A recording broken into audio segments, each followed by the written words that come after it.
rồi, quý vị niệm rất nhiều Bồ Tát Quán Thế Âm. Bồ Tát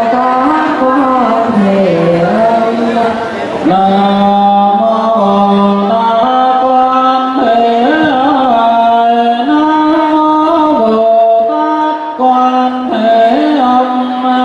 Nam mô Bồ Tát Quán Thế Âm. Nam mô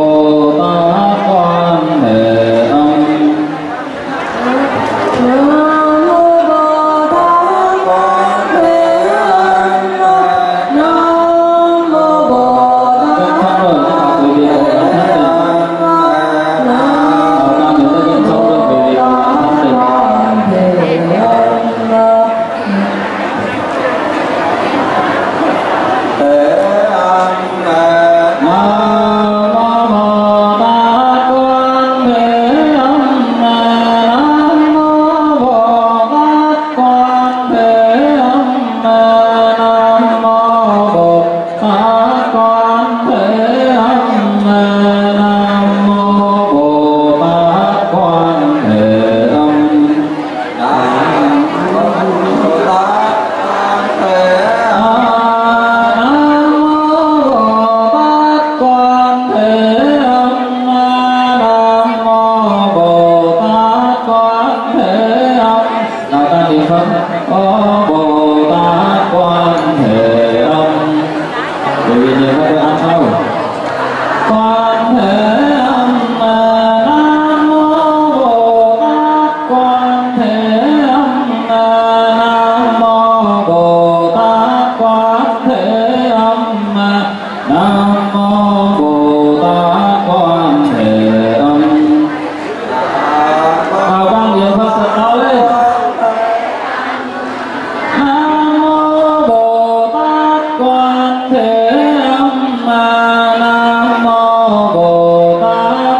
Tát Quán Thế Âm.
Nam mô Bồ Tát Quán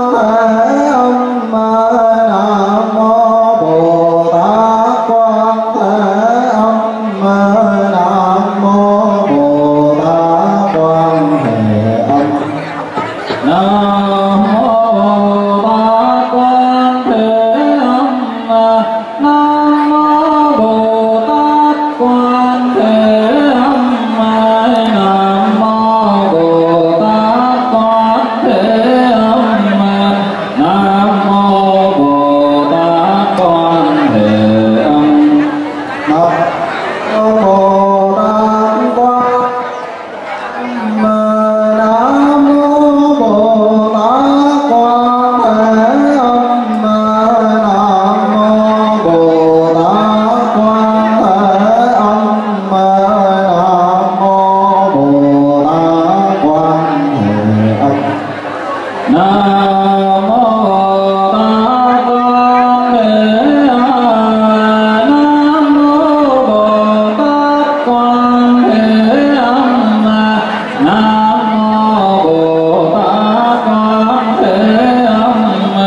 Quý vị niệm Phật.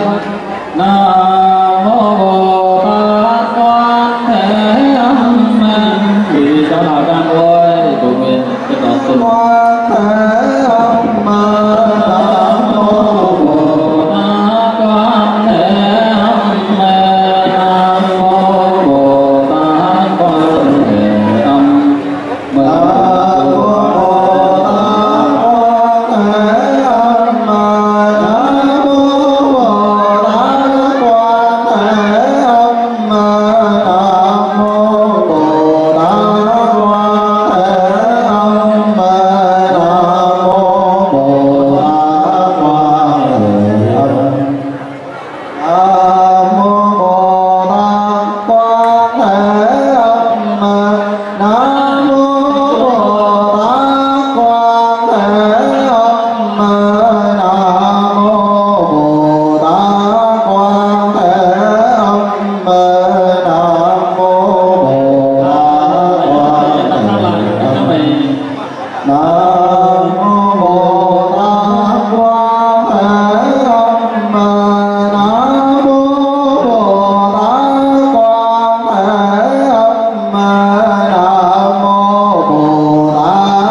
mô Bồ Quỳ đạo ta người ta đông quỳ dậy.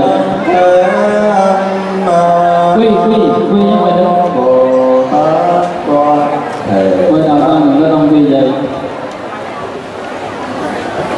Quỳ đạo ta chúng ta giữ yên lặng, đông quỳ dậy để chúng ta đảnh lễ tạc pháp hoàn tà trong ngày hôm nay. Người chư tăng tại chùa Phật Quang chúng ta tự tu tại việc để tạc ra.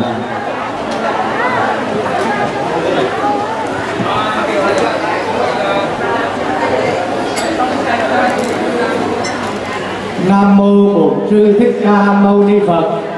Kính thưa toàn thể Phật tử, đại lễ quán đảnh cộng đồng Màn Đà La Đức Quán Thế Âm Bồ Tát của Đức Hiếu Kính Vương và tăng đoàn Drukpa đến đây là thành tựu.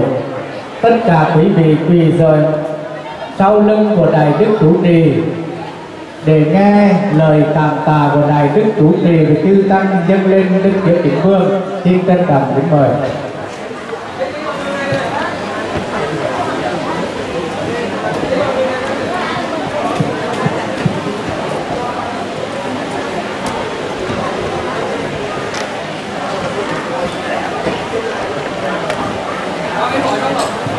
Nam mô Hiền Tòa Đạo Tràng Ta Bà Giáo Chủ Điều Ngự Bổn Sư Thích Ca Mâu Ni Phật Tạc Đại Chứng Minh. Nam mô Đại Từ Bi Tận Thân Cứu Khổ Cứu Nạn Linh Cảm Đức Quán Thế Âm Bồ Tát Tạc Đại Chứng Minh. Nam mô chư Phật chư Đại Bồ Tát chư Hiền Thánh Tăng Thiên Long Bát Bộ Hộ Pháp Thiện Thành Đồng Thủy Chứng Giáo. Nam mô Buddha Sakamuni.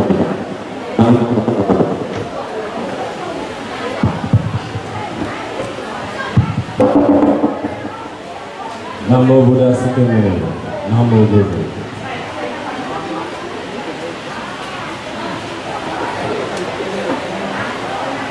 Ngưỡng bái bạch Đức Nhiếp Chánh Vương cùng tăng đoàn Drukpa truyền thừa Drukpa Ấn Độ thủ đô Hà Nội.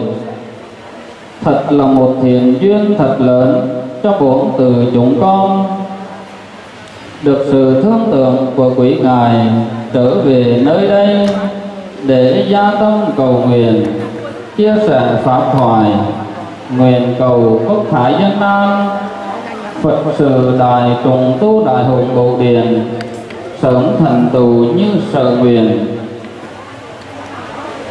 We prostrate at your lotus feet today to express our greatest gratitude toward your eminence and the Drukpa Sangha. It is such a precious chance for all of us here to receive you and the Drukpa Sangha, and I humbly request you to turn Dhamma will and grant initiations and blessings. Chỉ trong một ngày, nhưng với tình cảm thân thương, với sự yêu thương của tăng đoàn đã dành cho bộ từ chúng con những lời pháp thoại, những lời kinh tiếng kệ đem lại sự an lạc cho số đông. Giờ đây đàn tràng đã thành tựu viên mãn, bốn từ chúng con đang quỳ trước đại tăng thành kính đê đầu đảnh lễ tri ân quý ngài, ngưỡng mong quý ngài từ bi hoan hỷ xả bỏ tất cả cho những gì trong một ngày mà tại bộ từ chúng con tổ chức bị thiếu sót. Mặc dù chúng con đã hết sức mình cố gắng, nhưng không làm sao tránh khỏi những sai lầm. Ngưỡng mong quý ngài từ bi hoan hỷ. In this auspicious day, we have spent the entire day living in loving and compassion of your eminence. No words can describe how gratitude we are for receiving golden Dharma from your eminence. We humbly request for forgiveness from your eminence and Drukpa Sangha if there's mistakes that we have made, although we have tried our best. But due to limited conditions, we might have made mistakes. Ở nơi đây, ta chúng con nhận lời tri ân chư tôn giáo phẩm hòa thượng, thượng tọa, đại đức tăng ni lãnh đạo giáo hội Phật giáo Việt Nam thành phố Đà Nẵng, các cấp lãnh đạo chính quyền thành phố, quận và địa phương sở tại đã tạo điều kiện cho bộ tử tổ chức đại lễ thành công viên mãn.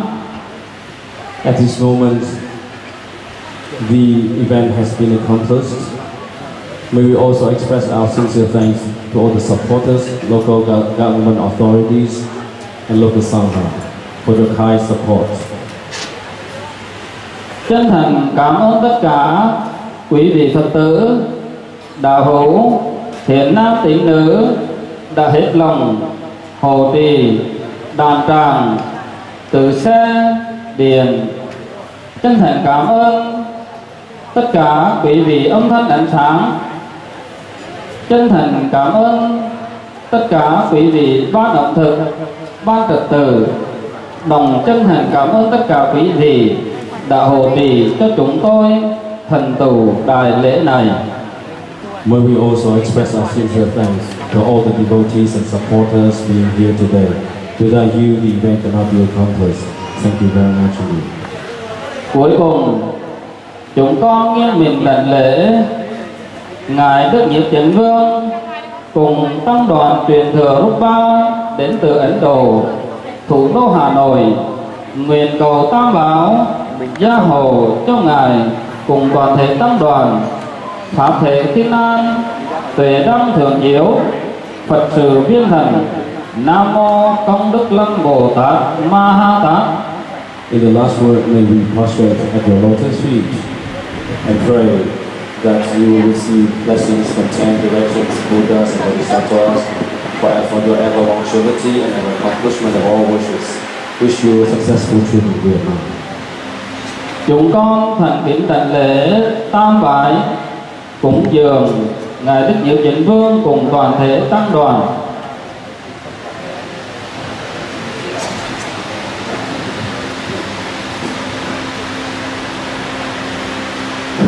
Thank you very much. As a conclusion, I would like to thank Venerable Drukpa for his very warm welcome since yesterday from the airport, and today in his pagoda. And I am very happy to be here, and I pray from depth of my heart for success of Venerable Drukpa, his activities, Dharma activities, and I hope and pray that today we did I think he's going to build this new temple. So I wish and pray that he can finish this successfully for the sake of all sentient beings.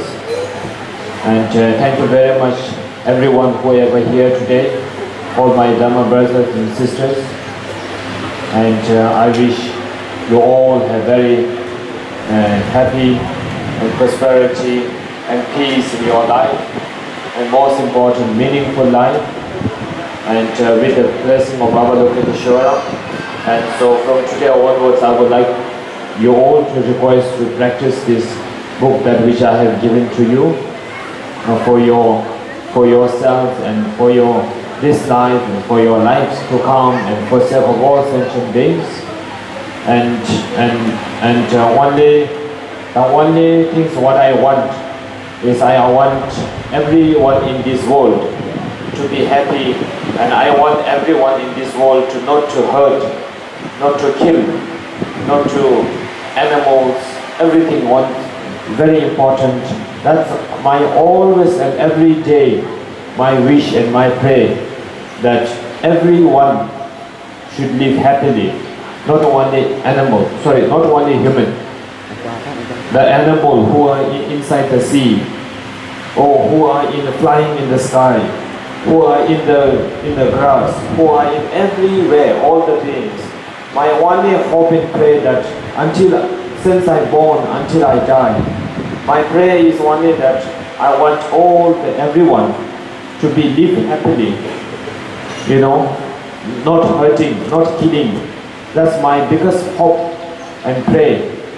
So I wish you all a very meaningful life, and thank you very much for all the local authorized for the, what do you call it, for their support for today's event, and also, of course, for many days the government has been supporting Vietnam Buddhist Association, everyone. Thank you very much for all their support and their help to all my activities until today.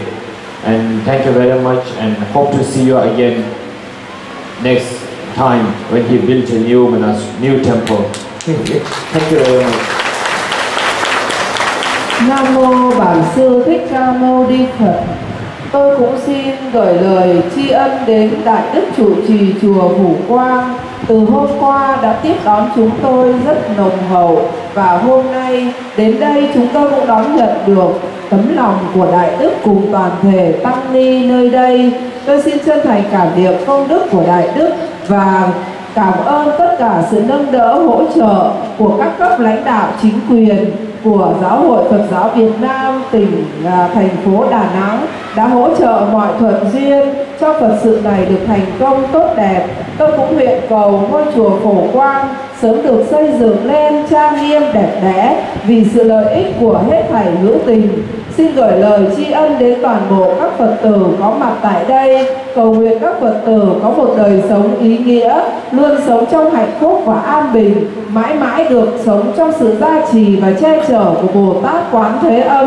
Chúng ta sẽ mãi mãi bước theo con đường của Bồ Tát Quán Thế Âm trong hạnh nguyện cứu độ chúng sinh. Và mong nguyện cuối cùng của tôi là tất cả chúng ta đều mãi mãi sống an bình hạnh phúc, không phải chỉ là loài người mà các loài bay, chim, cá, các loài động vật, các côn trùng nhỏ nhít đều được sống an vui, tự tại. Đó là lời cầu nguyện của tôi. Mong rằng tất cả các Phật tử sẽ cố gắng thực hành quyển nghi quỹ tu trì Đức Quan Âm mỗi ngày để giữ gìn năng lượng gia trì của Đức Quan Thế Âm, mãi mãi che chở cho chúng ta kiếp này, kiếp sau cho đến khi thành chính giác. Xin chân thành cảm ơn Đại Đức Trụ trì cùng toàn thể tăng già. Nam mô Bản sư Thích Ca Mâu Ni Phật. One thing I forget to tell you is that today I delivered some of the message of his of the three jewels of the Buddha, and so all the things what I've told you today is all the teachings of Buddha, and especially also I give an initiation of Avalokiteshvara. So from today onwards we have a special connection, not just normal connection like as a friend, you know. Normally we meet people and say hello, how are you? This is a just normal friend. Or from today we have a Dharma connection, which is Dharma connection means which will not only this life in life to come, we will have a connection, will stay. So it's important for all of us to keep the connection as a Dharma brothers and sisters, because we all share and you all sit together and receive the Avalokiteshvara in one place, in one time, you know, and so we all are Dharma brothers and sisters. So if anyone who ever wish to follow and take refuge and follow, keep connection, it's very important to keep connection. So to keep connection, if anyone wish to have a Dharma name and take a refuge, of course we already took a refuge. So then from my side, you know, to keep a connection, especially with us, with me, with my lineage, and of course with the Buddha Dharma. And there is a Dharma name which today we could not distribute to you due to some delay. So it's in the temple, maybe with the venerable somewhere. There is in the temple, so you can collect the name. So that in there is a Dharma name for nothing, just to keep a connection. So that to practice, to then, you know, for not only for this life to come also. So this is one thing I forgot to tell you. Thank you very much. Và Đức Nhiếp Chính Vương cũng xin thưa rằng ngày hôm nay là một ngày cát tường, hôm nay là một ngày đặc biệt. Các Phật tử đến đây tham dự lễ quán đỉnh đón nhận năng lực gia trì từ Bồ Tát Quán Thế Âm. Bởi vậy, giữa Đức Nhiếp Chính Vương cùng tất cả quý vị nơi đây có một mối liên hệ sâu sắc, mối liên hệ mật thiết về giáo pháp. Bởi vậy, Ngài xin nhắc nhở, sau khi đã lãnh thọ quán đỉnh, chúng ta cố gắng duy trì thực hành Phật Pháp. Tất cả những gì hôm nay Ngài chia sẻ cho chúng ta đều là giáo pháp Đức Phật Thích Ca đã dạy. Bởi vậy, mong các Phật tử cố gắng duy trì thực hành Phật Pháp, sống có ý nghĩa và thường nhớ nghĩ đến Đức Quán Thế Âm và chứng điệp quán đỉnh. Các Phật tử nếu nhận được thì hãy sử dụng tên Pháp để duy trì năng lực gia trì từ Bồ Tát Quán Thế Âm, nhắc nhở rằng mình đã được lãnh thọ quán đỉnh từ Bồ Tát Quán Thế Âm tại chùa Phổ Quang, và Ngài mong rằng sẽ được gặp lại các Phật tử lần tới khi chùa Phổ Quang hoàn thành. Chúng ta sẽ được gặp gỡ nhau trong buổi lễ Thánh Thành chùa Phổ Quang. Xin gặp lại các Phật tử nhiều lần nữa trong đời này và mãi tận kiếp vị lai. Thêm một tràng pháo tay thật lớn nữa cho lời chúc của Đức Nhiếp Chính Vương.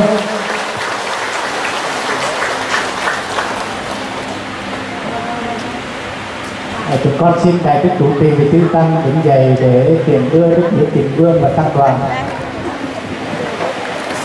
Hai vị Bồ Tát chúng cổ hỗ trợ về vị trí của mình. Bây giờ thì Phật tử đứng ra hai bên và của Hòa Thượng thì xin tất cả các Phật tử lên dự lễ ở chùa Nam Hải. Nam Mô A Di Đà Phật. Chúng ta vỗ tay tiễn đưa và hy vọng ngày gặp lại Đức Nhiếp Chính Vương và tăng đoàn.